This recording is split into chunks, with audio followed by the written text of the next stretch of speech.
everyone. This is part 3 of my little series of Lord of Shadows review. Here it is right there.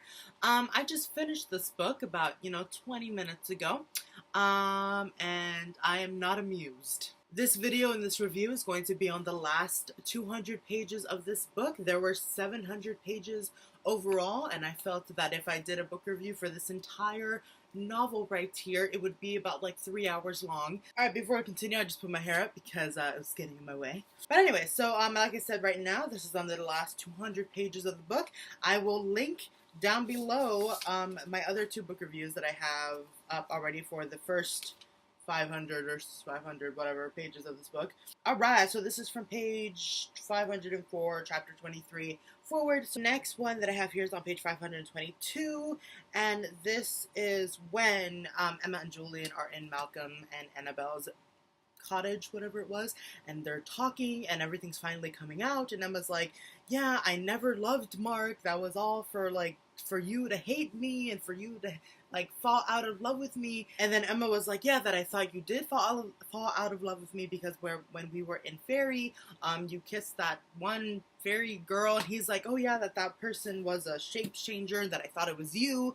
And so Emma's like, oh. And so as I read Emma saying that, I was like, oh yeah, Emma. And so as soon as I read the next chapter, next paragraph, Julian was like, yes, oh. And so I was like, that's funny, me and Julian, we're right here. So yeah, this whole chapter and scene was basically them just finally exposing their true feelings to each other. They knew how they truly felt because of what happened on the beach, but ever since then they have been trying to ignore that and try and make excuses for it. But then it finally comes out that Julian told her, he's like, this is how I felt about you, and Emma's like, yeah, I felt the exact same way. And it's just crazy sauce. And so we finish off with Julian basically saying, oh, I thought you loved me, I don't know how I got that so wrong. He storms out of the cottage, and I wrote down here, I'm like, oh my god, how heartbreaking, how sad Emma must feel right now, because of course she loves him, of course she loves him with all her soul, but she's worried about him, and she's worried about the fact that the kids and how he needs to be there for them, and she doesn't want to be selfish and just have him all for her. She understands the responsibilities that he has, and so it just makes her character just so much more interesting and conflicted because of the fact that she knows all this, and it's just, yeah. Next up on page 527, I have a note here that says Emma Savage. Oh, this is when she's talking to those writers, the really old ones, and so-and-so, Fowl, whatever, he's like, oh, in all our lives, there has only been one thing we sought and have not found. And Emma's like, a sense of humor? I thought that was funny. Emma's a straight-up savage. That was hilarious. And then, speaking of those same fairies, Emma kills one of them. These fairies have been alive since, the beginning of time, and they're old, and they're experienced, and they're, super crazy, awesome warriors. Maybe not awesome, but, awesome in the fact that they are very good. But she killed one of them with Cortana, which was crazy, and so that just immediately made me think. I was like, okay, Emma Carstairs is the only Shadowhunter alive that can honestly be compared to Jace Herondale. Screw Zara saying, I'm gonna be the next Jace Herondale. Oh my god, do you know how much I hate Zara's character? So much. She's just a fictional Trump supporter, and it irritates the heck out of me so much. And then, so the writers are going after the Blackthorns, the Unseelie Queen, the Unseelie King, who is actually the Lord of Shadows. So the Unseelie King is the Lord of Shadows, so the name after the book. And I was thinking about this right now, and how in the TMI series it was Valentine, then it was Sebastian.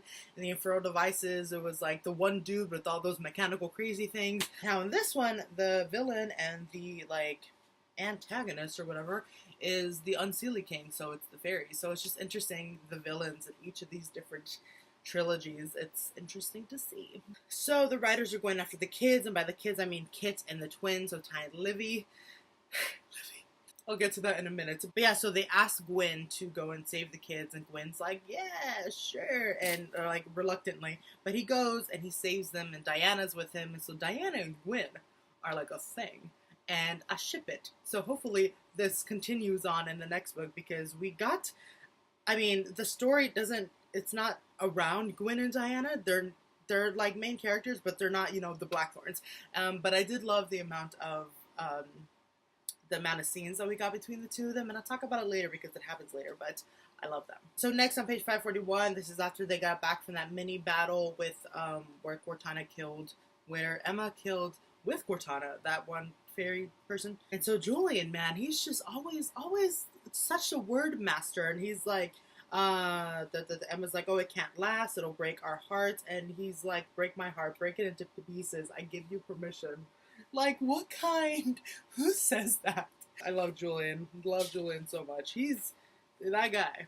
Alright, then later on page 547, we get the whole conversation between Christina and Jamie, and so Jamie is telling her basically the reason why Diego and Zara got engaged, what that thing that Christina always has on her necklace, what it does. Like, they don't know what it does, but it's something important.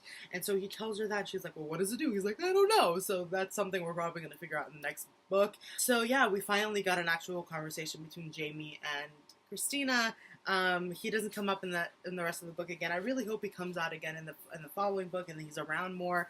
I would love to see Diego, Jamie, and Christina. I don't think that their relationships are toxic. They're a little bit painful, but I don't think they're bad for each other. Especially what happens a little later in the book, towards the end with Christina and Diego. But I still really want to see that trio come back because of the fact that they've known each other for years. They probably work really well together, and I just want to see them. But yeah, Jamie's really funny, and Christina's like, "Oh, is that your plan to delay forever?" And he's like, "I don't think you entirely appreciate that I've been very bravely on the run for months now, very bravely." And so that just made me like Jamie even more, and then he had to leave, and so Drew was a little bit sad because he was gone. They had become kind of friends. But so next, on page 556, they talk about more about breaking the Parabatai curse.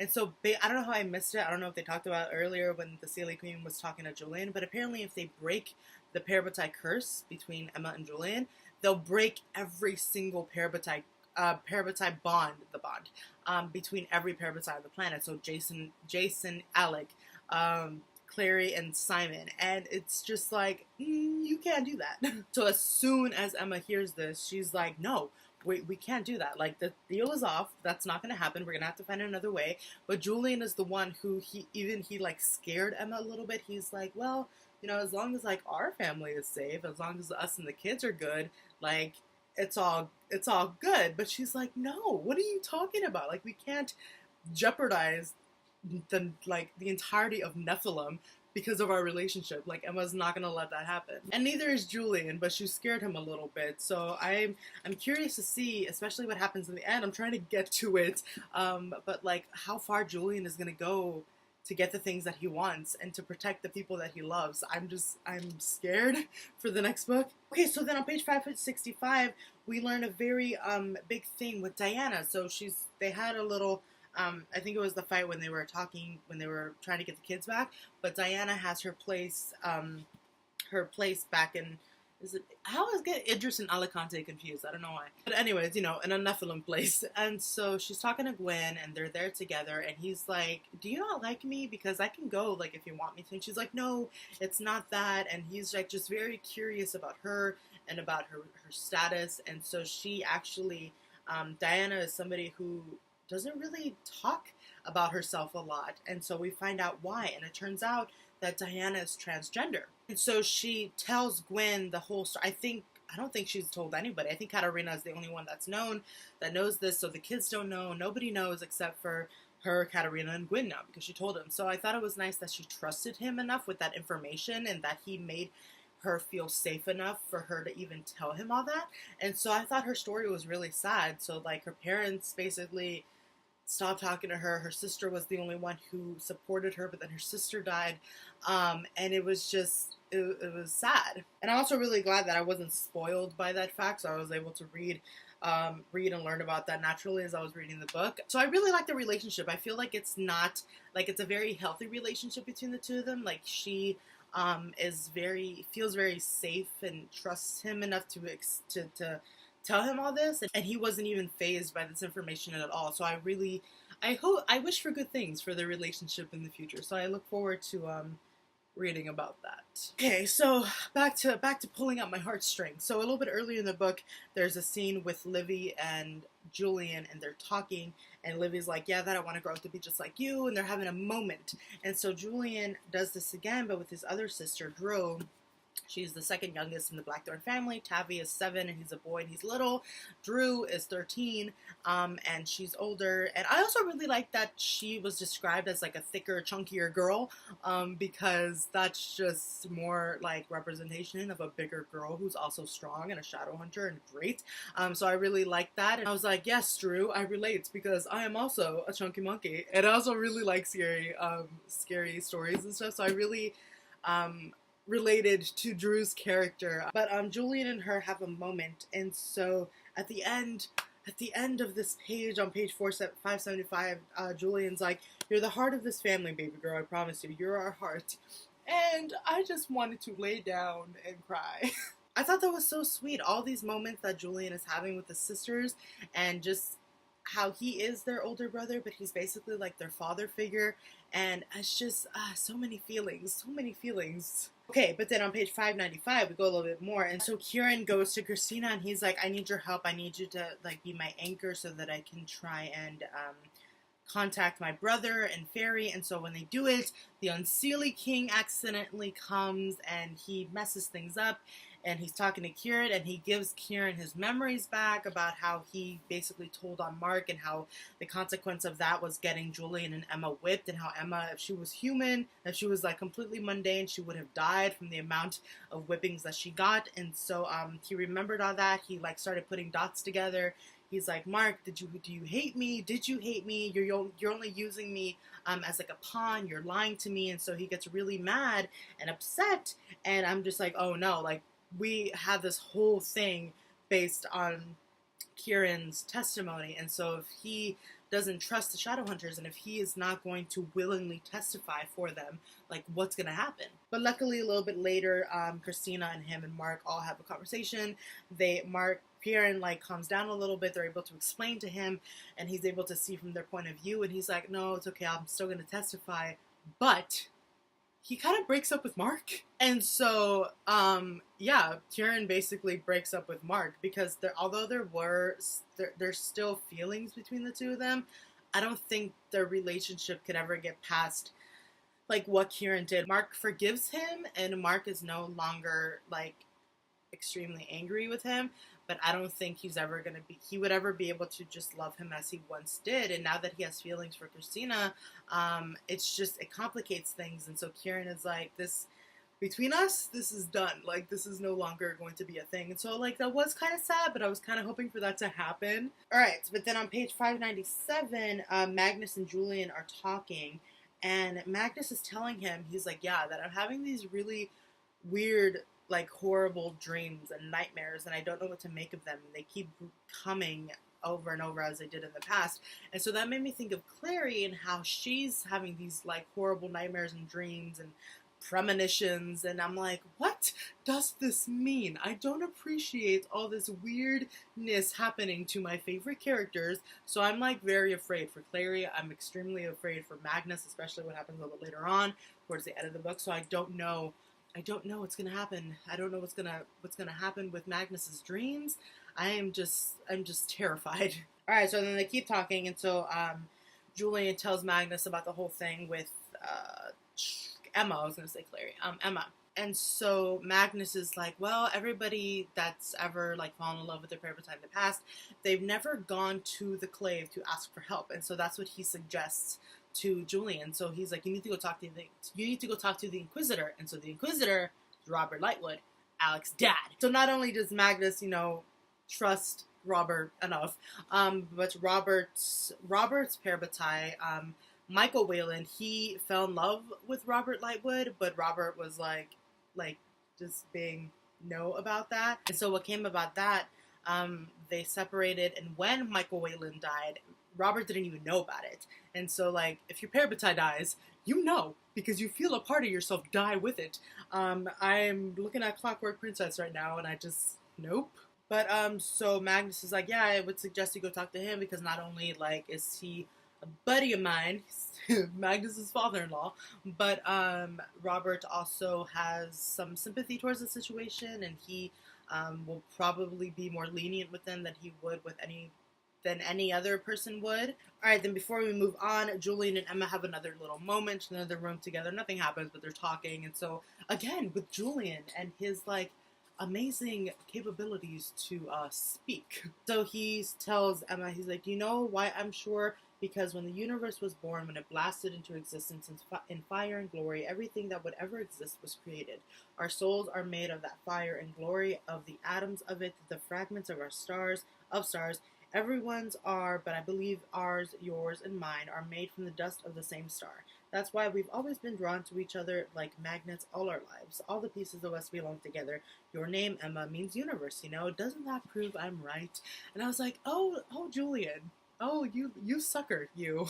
Yeah, Julian is just really good with words, and I just very much like reading his, like, what his dialogue when he's, like, being all mushy and stuff. Like, I really like that side of Julian. But yeah, so then the London Institute gets attacked, and by those fairies, and the only reason that got crazy was because Emma killed their sibling. Magnus is like, he's not feeling well, and it's very sad, and so he's talking to them. He's like, okay, let me figure this out. And so he's like, I have to hand it to you. I never thought Jason Clary could ever be topped by anyone else in terms of insane, self-destructive decisions, but you are all giving them a run for your money. And I just thought that was funny because these crazy kids in the TMI series were crazy, but these crazy kids in this series, crazier. So Emma, she's like, he's getting more and more like Gandalf. I mean, a hot, younger-looking Gandalf, but I keep expecting him to start stroking his long white beard and muttering darkly. And I was just like, oh, Emma, back at it again with the funny words. One of the fairies holds up a kid that she probably found on the street somewhere, like it was a 4-year-old. And Emma is not going to let anybody get hurt on her watch, and especially not a little kid, because not only is that just a child, but she sees Tavi and Livy and Ty and Drew in that child. And so she bursts out of the institute and she goes running to the fairies and she tries to save the girl. The fairy ends up dropping the girl and she gets away, and so Emma has to sit there and fight all of these fairies, but eventually everybody comes out of the institute. Eventually Annabelle shows up and is like, stop this. But what she says was really interesting. She says, she's like, I need you to go back and tell your Unseelie King that I know his name, because apparently if you know a fairy's real name, then that's like gives you some kind of power over them. So that wasn't addressed again in this book, but I'm interested to see what's gonna become of that. And then so after everything happens, everybody's like, well, what are you doing here, Annabelle? But apparently Ty sent her a letter. She brought the letter, she gives it to Julian, and he starts like, he wants to cry, he starts tearing up, and also same, I did too. And so Ty is like, he's talking about his family. He's like, there's me, I'm gonna be a detective. There's Livy, my twin, who can fence. Drew, who loves everything scary. Tavi, who likes stories read to him. Mark, who is part fairy, is an excellent cook. Helen, who was exiled to guard the wards, but not because she did anything wrong. And Emma, who is strictly a Blackthorn, but is like our extra sister anyways. And my heart. Ty is just so precious, and he is too pure. He's too pure, and I just love him to bits. And he starts talking really highly of his brother, and so Annabelle, she was like, yeah, if this kid is going to talk about you like this way, then I'm sure I can trust you. And I was just like, oh my god. Alright, so finally they get to Alicante, chapter 929. This is the last chapter of the book. As soon as this chapter began, I just felt this tension in the air between the characters, between all the situations. I just felt like the tension, you could cut it with a knife. And so Emma and Julian, they go to talk to Robert about this whole Parabatai thing, and he actually understands, which I was kind of expecting, but I was still surprised to see. And I also really like that, where there's an extra little tidbit in here that Robert had this grand painting of a shadow hunter fighting the enemy, and it was Alec. And so I was very happy with that fact that he was like had so much pride in his son, when in the past he was so like he was like homophobic, and he was like downworlder racist, but he's changed, and he, you know, embraces his son, and he's even proud of his son to the point where he, you know, he was telling Emma and Jordan, he's like, yeah, I trust Magnus, I owe him a lot. He has this painting of Alec as this, you know, great shadow hunter in his room, and I I feel like Robert has grown. I still didn't like him just because of everything he did. How he cheated on Maris, how he was towards Alec when Alec came out, and especially when he came out with Magnus.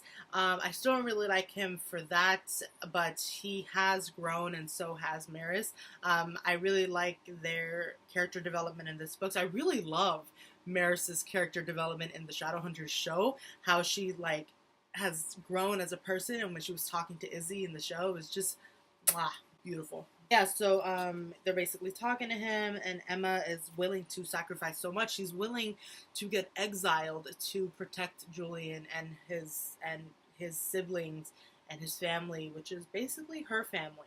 And she's willing to get stripped of some of her marks. She's willing to have some of her magic be taken away, all for her love for Julian and his family. And it's just like, wow, she's amazing. And then they keep talking, and Helen shows up. So Helen comes with Aileen. I'm sure Gia was able to get the two of them back. So they're there for the it wasn't a trial, but it was like for the meeting. And so Helen is back, and then we get a moment of her reuniting with all of her brothers and sisters. She talks to Mark a little bit, and it was just great. It was great to see Helen back, because I don't really remember her a lot from like previous books because of the fact that she's been gone for so long. But she is a Blackthorn. She is their sister, and I was really happy to see her back. And then, all of a sudden, this is in the last like 20 pages, 30 pages of the book, Magnus, he like faints, and he has to be taken away because he's not feeling well. And I was just terrified because like, what is wrong with Magnus? I swear, Magnus is my all-time favorite character in all these books. I have my favorite characters in each trilogy, but Magnus is my favorite by default. He's the best character in this entire series, saga, whatever. Magnus, there would be no series if there was no Magnus. Like, there'd be no point. But anyway, so yeah, I almost started crying because I was like, what the heck happened to him? Why is he falling, and why is he acting like this? And so Robert tells Kit, I believe, he's like, you need to go get Magnus. You need to go get Alec. You need to tell him that Magnus is, like, he fainted. And so Kit goes, Alec comes, and then Zara shows up. God, I hate her. And so she seriously starts bad-mouthing to Alec as Magnus is lying there, like, unconscious. And so Alec goes off on her, and she just, like, keeps biting back, and it's like, dude, shut up. Oh my god, I was getting so irritated in these 2 pages alone where she's, like, going at Alec like that, and he's like, yeah, that, you know, he's immortal, and you're not, and what's gonna happen when you die? And I was like, are you serious? But yeah, that just added to my hatred for her. I cannot stand Miss Zara Dearborn. Ugh. Anyway, so then we finally get to a conversation between Diego and Christina, and Diego's like, yeah, that they come to an agreement that this is not gonna work romantically. They're still gonna be friends, they're still gonna be close. They're still gonna be, you know, partners, but they're not gonna be together. Like, that time, that part of their lives is over now. And so I feel like they came to an agreement very amicably. And so my immediate thought after that was, Mark and Kieran are over, Christina and Diego are over, so Mark and Christina can get together. I ship them so hard. They are my favorite ship in this series. I love Mark and Christina. Christina as my favorite character in this trilogy. I also really love Mark, and I love all these characters, honestly. But Christina is my favorite character, and Christina and Mark are my favorite ship, so I'm really hoping that they can, like, become something, because I need my ship to sail. Alright, so here we are. We got to the end of the book. There's about 20 pages left, 10 pages left, and Annabelle is talking to the court. She's telling all these people, she's like, yeah, I killed Malcolm. Zara did not. And so they tortured her in the past with the mortal sword, but they need to have her use it again, so that they can know that she, number one, is a shadow hunter, number two, is telling the truth, but she's terrified of it, but she ends up going to do it anyways. So she tells everybody, yeah, I killed Malcolm. That was me. And it was slightly frustrating, but it just kept you on the edge of your seat. But you know how when you're reading a book and then one scene ends and it continues on to the next scene of, like, a different group of people in a different part of, like, a building or something? That's what happened. And so we're going from, like, the court to Magnus and back and forth, and it was just like, oh my god, can we just finish the scene? I need to know what happens. But yeah, so Magnus Magnus wasn't talking. Alec is talking to somebody. Alec was talking to Kit, and so Alec is like, yeah, I don't know what's happening to Magnus. the same thing is happening to Tessa. The magic is going away. Something's happening to the warlocks, and I got very scared because Magnus and Tessa, if anything happens to them, I swear. Number one, my favorite character in this entire series. Tessa was Jem. Jem was my favorite character in the Infernal Devices series, but honestly, it was like the trio of them. They were all amazing. Will, Tessa, and Jem. Hello. But yeah, nothing else happens with that. I can't even read it. But yeah, so I'm really hoping that we learn more about Magnus and the Warlocks and Tessa in the next book. But then something crazy happens. The haters, the like racist, hateful people that were there decided to start throwing stuff at Annabelle, and she's already freaking out. And so this just like enhances her paranoia, and so she ends up stabbing Robert Lightwood. Robert Lightwood, not only Robert Lightwood, a character that's been here since the beginning, but also the Inquisitor, a very high-powered person in the Clave. And so even though I didn't really care for and like his character, I was still sad because he's been here forever, and he's also the father of characters that I adore. And so there's a part, and this happens in like the last 10 pages, but there's a part where they're like, yeah, Alec is like in the corner of a room just staring out in disbelief, and he's like shocked and he doesn't know what to do, and I'm like, I wish Magnus, like everybody's just like, oh, I wish Magnus was here, and I was like, God, me too. But then the worst thing happens, and I was literally crying my eyes out right now. I had to put on makeup, so I had to like wash my face. But Annabelle, she kills Robert. She's still freaking out, and Livy comes into the scene, comes into the situation, and Annabelle stabs Livy and kills her. Oh my god, I just got the chills. Oh my god. I immediately started crying. We didn't really read too much about the younger kids in Lady Midnight, but in this book there were so many scenes with Kit and Livy and Ty. And so Livy, she like wanted to grow up to be like her brother. She was going to amount to such great things, and it was taken away from her by Annabelle, by the situation that she, like, it was horrible. So not only did the fact that Livy was taken from us too soon, not only did that hurt me, but it's described Julian as like crying and holding her and just like covered in her blood, and it's just, oh my god, it was horrible. And like Julian loves his family, he loves his brothers and sisters, he will die for them. And so the fact that his little sister, his little 15-year-old sister died in his arms, that was too much. I was having Max flashbacks, and I was just, I'm gonna need a day of mourning. This is not okay. So Julian, his only focus is his sister. He's just holding her. He doesn't care about anything else. Drew is sobbing. Helen is trying to get to them. And Mark is just standing there, and everybody's so like shocked because Robert just died. Not only like, you know, Alec's dad, but also the Inquisitor. So everybody's freaking out. And so there's just a huge commotion. And so Emma, she doesn't even know what to do. Her first reaction is just to stare at Julian and be like she's in shock, and so she goes after Annabelle, like ready to murder her. But then all of a sudden, like, a mist happens and Annabelle gets taken away into it, and I'm pretty sure it was the Unseelie King who like came and got her. But Annabelle disappears, and so we don't know where she is again. But yeah, that's basically that's where the book ends. That was the last page, and I just finished the book, and I like, what? So I don't even know when the next book is supposed to come out. I know the date is out. It's next year or something.